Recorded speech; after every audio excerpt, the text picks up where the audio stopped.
Hello दोस्तों, कैसे हैं आप लोग। मैं बाका बॉय लौट आया हूँ एक और नए वीडियो के साथ। और आज के वीडियो में हम बनाने वाले हैं इंडियन कार्टून्स का टियर लिस्ट।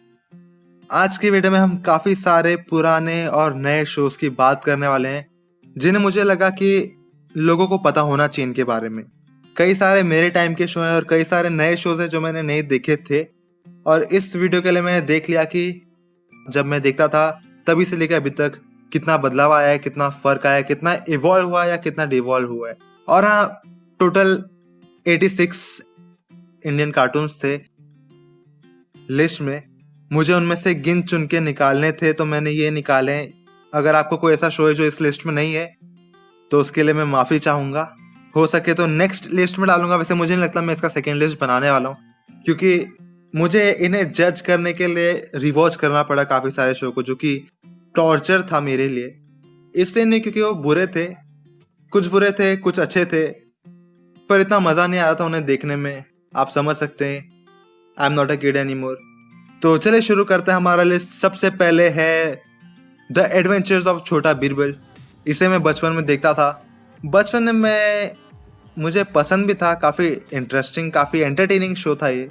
आपने अकबर और बीरबल की कहानी तो सुनी होगी। तो इसमें ऐसा था कि क्या होता अगर बीरबल अकबर से बचपन में मिला होता, हम लोग बचपन में दोस्त होते, कैसे बचपना गुजारते वगैरह वगैरह। तो मैंने बहुत कोशिश की इस शो को यूट्यूब पे ढूंढने की, पर मुझे कहीं नहीं मिला ये। इसका ओपनिंग मिला पर ये शो कहीं नहीं मिला मुझे। तो मैं इसे अपने बचपन की यादों पे जज करूंगा, जो कि काफ़ी धुंधली है, पर फिर भी। एक फन फैक्ट मैं आपको बता दूं कि ये इंडिया का फर्स्ट लाइसेंस्ड कैरेक्टर था, यानी फर्स्ट इंडिया का फर्स्ट कॉपीराइटेड कैरेक्टर, यानी कि इसके नाम पे इनका स्टूडियो पैसे छाप सकता था, पर वो छाप नहीं पाए। एक और फन फैक्ट, इसे प्रोड्यूस किया है क्लाइम मीडिया ने। अगर आप एनिमेशन इंडस्ट्री में हो, अगर आप एनिमेशन की पढ़ाई कर रहे हो और आपने क्लाइम मीडिया का नाम नहीं सुना, क्लाइम मीडिया छोड़ो, अगर आपने भीमसेन का नाम नहीं सुना जिन्होंने ये प्रोडक्शन हाउस बनाया है, तो आपको शर्म आनी चाहिए। भीमसेन के बारे में हम कभी किसी और वीडियो में बात करेंगे। He is the legend of Indian anime industry, जिनके बारे में हम कभी और बात करेंगे। तो फिलहाल के लिए द एडवेंचर ऑफ बीरबल को हम रखेंगे बी टियर में। और हाँ, मैं बताना भूल गया, हमारे पास ये होने वाला है SABCDE। ई में हम सबसे बेकार शो रखेंगे जिसके एग्जिस्टेंस को देख के लगता है कि ये क्यों एग्जिस्ट करता है। और एस पे हम उन शोज को रखेंगे जो कि काफ़ी आइकॉनिक है और जो कि काफ़ी अच्छे हैं। इसमें मैं उस शो को भी रख सकता हूँ जिसको आप अच्छा नहीं मानते, पर अगर वो आइकॉनिक है और इंडिया के एनिमेशन इंडस्ट्री के ग्रोथ में काफ़ी इंपॉर्टेंट पार्ट प्ले किया उसने, तो वो भी एस टियर में आ सकता है। अगला शो है हमारे लिस्ट में the adventure of king Vikram. तो मैंने ये शो कभी देखा नहीं, पर ये वीडियो बनाने के टाइम पे मैंने रैंडमली यूट्यूब पे इसके 10 एपिसोड देखे और मैं थोड़ा डिसअपॉइंट हुआ। उसका रीजन ये है कि अकबर और बीरबल कहाँ से आ गया। विक्रम और बेताल का एनिमेशन पहले भी आ चुका है, मूवी आई थी और वो काफी बढ़िया थी, और मैं मानता हूँ फुल लेंथ फीचर फिल्म थी, तो उसका बजट भी काफी हाई था। पर जो मुझे इस शो में देखने मिला वो काफी डिसअपॉइंटिंग था। ये 2012 में आया, यानी कि ऐसा भी नहीं कि ये पहले के टाइम पे आया था तो इसकी बात कुछ अलग रहती, पर ये 2012 के टाइम पे आया। और 2012 के टाइम पे कितने सारे शोज आए अलग अलग कंट्री में जो कि कितने अच्छे थे। और मैं किड्स शो की बात कर रहा हूँ, किड्स शो की भी बात करें तो वो 2012 में आके भी इससे काफी अच्छे थे।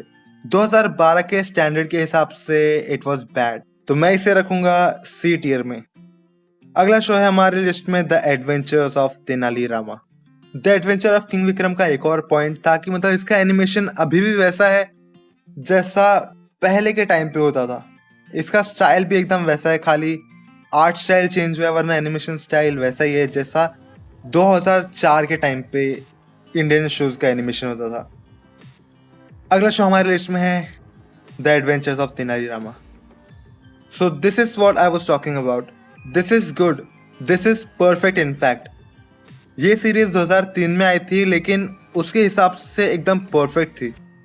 एनिमेशन भी 2003 के हिसाब से एकदम न्यू था, यानी कि एकदम ट्रेंडी था, एकदम टाइम वाला था, उस टाइम के हिसाब से बराबर था। और ये मेन प्रॉब्लम है इंडियन एनिमेशन इंडस्ट्री की। वो पहले से जैसा कर रहे हैं अभी भी वैसा ही कर रहे हैं, और सब कुछ बराबर चल रहा है, तो किसी को फर्क भी नहीं पड़ता कि this industry is not evolving. Anyways, Tenali Rama was my favourite back in the days, और मेरे ख्याल से ये one of the best Indian animated shows में से एक है। ये शो काफ़ी फनी था, काफ़ी परफेक्ट था, जिस वजह से मैं कंफ्यूज हूँ इसे एस में रखूँ या ए में। तो मैं इसे ए में रखूँगा। हम जानते नहीं कि एस में कौन से शोज़ कोई आएंगे भी कि नहीं। एस को मैं उन शोज़ के लिए रखूँगा जो एकदम एनिमे लेवल के होंगे। वैसे देखा जाए तो ये भी बहुत अच्छा था, तो इसे भी हम रखते हैं एस में रखते हैं इसे। अगला शो है हमारे लिस्ट में अकबर एंड बीरबल।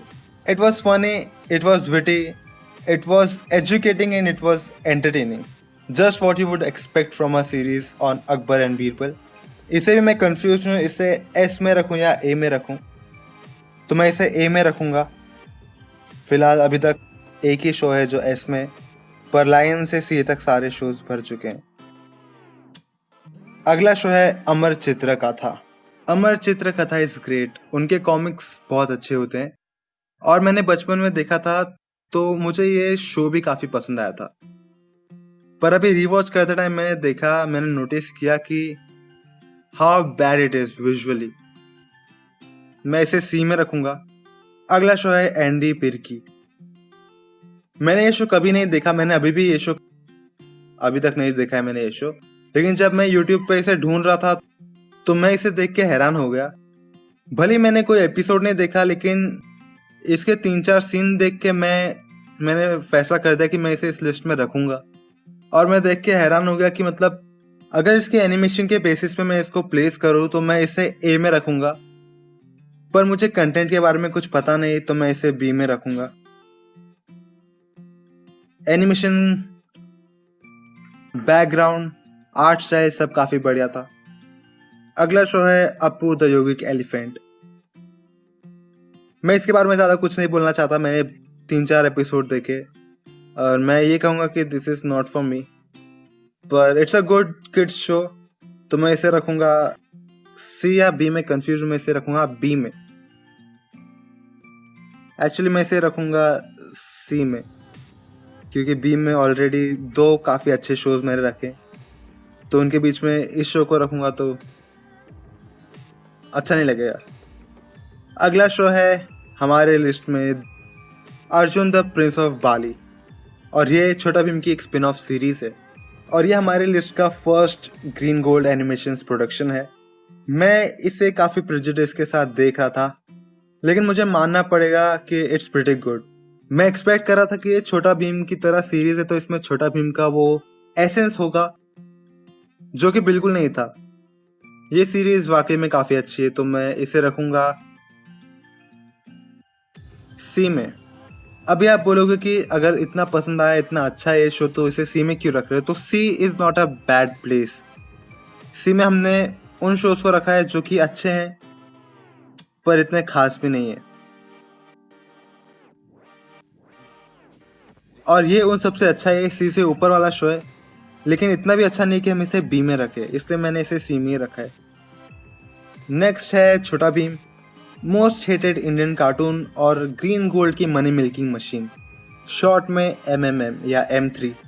छोटा भीम आइकॉनिक है, और उसने इंडिया के एनिमेशन इंडस्ट्री के हिस्ट्री में काफ़ी इंपॉर्टेंट रोल भी प्ले किया है, लेकिन क्या वो अच्छा है? मैंने बचपन में जब पोगो में देखा था तो मुझे तभी भी पसंद नहीं आया था, लेकिन तभी की बात अलग थी, अभी की बात अलग है। तभी हमारे पास बहुत सारे ऑप्शंस थे छोटा भीम के अलावा देखने के लिए, जो कि अभी के बच्चों के पास नहीं है। तो जब कम ऑप्शन रहते तो लोग अपने एंटरटेनमेंट किसी में भी ढूंढ लेते हैं, तो छोटा भीम भी उनमें से एक है। ऐसा नहीं कहूँगा कि छोटा भीम वर्स्ट है, लेकिन ऐसा है कि ये काफ़ी माइंडलेस टाइम पास वाली सीरीज है, जो आप सिर्फ तभी देखोगे या तभी देखना चाहोगे जब टीवी पे कुछ और नहीं आ रहा रहेगा अच्छा। तो मैं इसे रखूंगा डी में। अगला शो है चोर पुलिस। चोर पुलिस भी ग्रीन गोल्ड की सीरीज है, जो मैं बचपन में देखता था सुबह सुबह। सच कहूँ तो मुझे ये शो कभी भी पसंद नहीं था, पर फिर भी मैं टाइम पास में देखता था। ये भी वैसी माइंडलेस टाइम पास वाली सीरीज है, और ये शो ऐसा नहीं कि ये बुरा है, काफी सारे लोगों को ये काफी पसंद आएगा। पर अगर मेरे हिसाब से बताऊं तो मुझे ये नहीं पसंद आता, मैं इसे रखूंगा डी टियर में। और ऐसा इसलिए नहीं क्योंकि ये ग्रीन गोल्ड का है। ग्रीन गोल्ड ने भी काफी सारे बहुत ही बढ़िया शोज बनाए जिनके बारे में मैं आगे बात करूंगा। अगला शो है क्राइम टाइम। किसी को ये शो याद भी है? It was really fun and interesting in between series, if that's what you call it. और ये काफी बढ़िया सीरीज थी, काफी बढ़िया, यानी कि मैं इसे ए टियर में रखूंगा। काफी मिस्टर बीन टाइप सीरीज है ये, साइलेंट कॉमेडी, लेकिन ये काफी अच्छी थी। ये कुछ ऐसे शोज है, तेनालीरामा हो गया, अकबर बिरबल हो गया, क्राइम टाइम हो गया और एंडी पिर्की हो गया। ये कुछ ऐसे शोज है जो फॉरेन के कार्टून चैनल्स में भी आ सकते हैं, आने चाहिए, और वो अपने कंट्री के कार्टून्स को रिप्रेजेंट करने के लिए एकदम परफेक्ट है। अगला शो है हमारे लिस्ट में गायब आया। Okay, I am old but I am not that old. This was way before my time. ये 1986 की एक क्लासिक मस्ट वॉच शो है, अगर आप इसे ढूंढ पाए तो। मैंने इसके कुछ क्लिप देखे। अगर आर्ट की बात करें तो काफी मुझे पसंद आया कि कैसे जब शुरू हुआ था, ये फर्स्ट इंडियन एनिमेशन सीरीज थी, तो मुझे पसंद आया कि कैसे शुरू हुआ था ये सब कुछ, कैसे हम लोग ने एक अपने अलग आर्ट स्टाइल के साथ स्टार्ट किया था। और वो आर्ट स्टाइल काफी ऐसा था जैसा हम एक्सपेक्ट कर सकते हैं बचपन के इंडियन में बनाए जाने वाले कार्टून से। काफी, कैसे एक्सप्लेन करूं मैं, काफी इंडियन एस्क कार्टून था वो। और मैं इसे रखूंगा एस टियर में, सिर्फ ऐसे नहीं क्योंकि ये फर्स्ट था और हिस्ट्री में काफी इंपॉर्टेंट था और आइकॉनिक था। अच्छा है कि नहीं वो तो मैं भी नहीं जानता, लेकिन इस शो में कुछ बात है, क्योंकि 1986 के टाइम पे मुझे लगता कि अगर आपने पुराने एनिमे देखी होंगे 80s के टाइम के, तो आपने देखा होगा कि this was not far of from that times anime. 80s के टाइम के एनिमे भी कुछ इस तरीके से ही होते थे। अगर आपने स्पीड रेसर देखा होगा या आपने कुछ भी देखा होगा, प्रोडक्शन क्वालिटी वाइज इससे अच्छे होते थे और काफ़ी बजट थोड़ा ज़्यादा होता था इससे, लेकिन अगर आप देखोगे तो काफ़ी सिमिलर है, आपको काफ़ी सिमिलैरिटी देखने मिलेगी। यानी कि जब शुरुआत हुआ था इंडियन एनिमेशन इंडस्ट्री का, तो हम इतने पीछे नहीं थे उनसे, जापानीज एनिमे इंडस्ट्री से। अभी भी देखा जाए तो हम इतने पीछे नहीं है। जिस चीज में हम लैक करते हैं वो है पहला तो प्रोडक्शन क्वालिटी, और बस मेरे ख्याल से प्रोडक्शन क्वालिटी है जिसमें हम लैक करते हैं। क्योंकि अगर बाकी सब चीज की बात करें, अगर आप स्टोरी वगैरह की बात करें, तो ऑडियंस ही काफी अलग है। इंडियन कार्टून्स की ऑडियंस अलग है, एनिमे की ऑडियंस अलग है, तो उन लोग स्टोरी तो उसके हिसाब से ही रखेंगे जो उनकी ऑडियंस है। जिस चीज में हम लैक कर रहे हैं वो है प्रोडक्शन क्वालिटी, और उसमें भी हम इतने ज्यादा पीछे भी नहीं है। जैसे कि अभी एंडी और पिर्की कितना ब्यूटीफुल लग रहा था, मिकी माउस क्लब हाउस की याद दिला रहा था। हालांकि वो 2006 या 7 का शो है और ये शो उसके जैसा है, तो यानी कि मतलब हम इतने भी एकदम इसमें नहीं है, पर फिर भी काफी बढ़िया था। अगला शो है हमारे लिस्ट में किमोनाचे, और किमोनाचे was India's attempt to rival Fujiko Fujio's masterpiece Doraemon. It's a cool show जिसे देख के बच्चों के अंदर एक्टिव होने का और एक्सट्रोवर्ट बनने का मोटिवेशन आएगा, unlike most of the anime these days. मुझे ये शो काफी सही लगा और काफी पसंद आया, तो मैं इसे रखूंगा बी टियर में। और मैं 100% कहता हूँ कि मैं इसके लिए बायस हूँ, पर ये मेरी लिस्ट है तो आपके ओपिनियन मैटर नहीं करते। अगला शो है इस लिस्ट में रोल नंबर 21। फन फैक्ट, मेरा भी स्कूल में रोल नंबर 21 था। कौन से स्टैंडर्ड में था याद नहीं, शायद से 7th स्टैंडर्ड में ही था। तो the concept on its own वो superb and the show was not boring either. लेकिन बस इस शो में कुछ ऐसा था जो मतलब मुझे इसे नहीं देखने पे कैसे कहूँ मैं वो क्या शब्द कि मतलब मुझे कुछ तो था इस शो में जो मुझे रिपेल करा था इस शो से।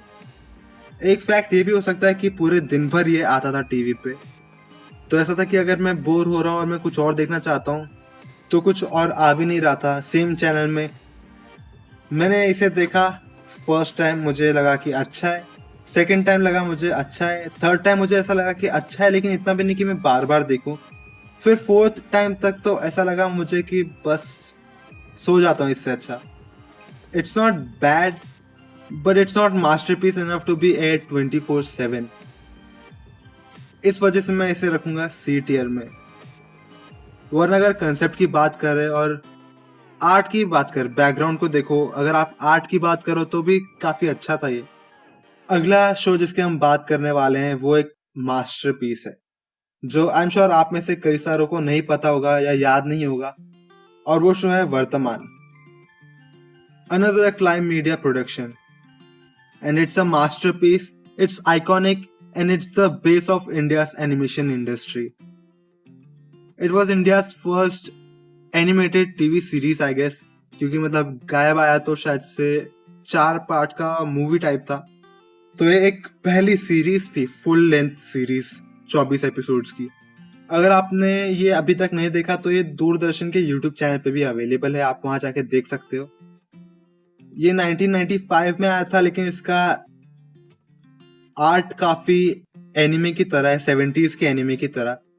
अगर आपने माय लिटिल मरमेड देखा है 1975 का एनिमे जिसके ऊपर मैंने वीडियो भी बनाया, अगर आपने वो नहीं देखा तो आप जाके देख सकते हैं, लिंक डिस्क्रिप्शन में होगा या अभी आई बटन आएगा ऊपर, आप वहां पे क्लिक करके देख सकते हैं। तो काफी आर्ट स्टाइल काफी 70s के एनिमे की तरह था, लेकिन उसमें काफी इंडियन टच भी था साथ में। पर जो इसको खास बनाती है, जो इसको मास्टरपीस बनाती है, वो इसका आर्ट या एनिमेशन नहीं है। एनिमेशन तो बेकार था, मैं उस पर जाना भी नहीं चाहता। इसकी स्टोरी, इसका कंसेप्ट, इसकी जान है, और मैं तो बिना हिचकिचाए ये भी बोलूंगा कि it's better than most of the popular animes. Visuals की बात करें तो इसका एनिमेशन अच्छे से एज नहीं हुआ कहना वुड बी एन अंडरस्टेटमेंट, क्योंकि ये कभी अच्छा था ही नहीं उस टाइम के स्टैंडर्ड्स के हिसाब से भी।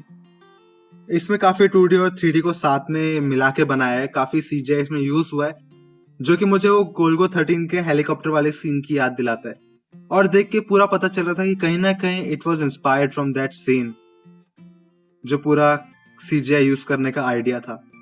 मैं इसे रखूंगा S टियर पे। यह हमारा तीसरा S टियर वाला शो था, लेकिन इन सब में मैं आपको हाईली रिकमेंड करूंगा ये देखने के लिए।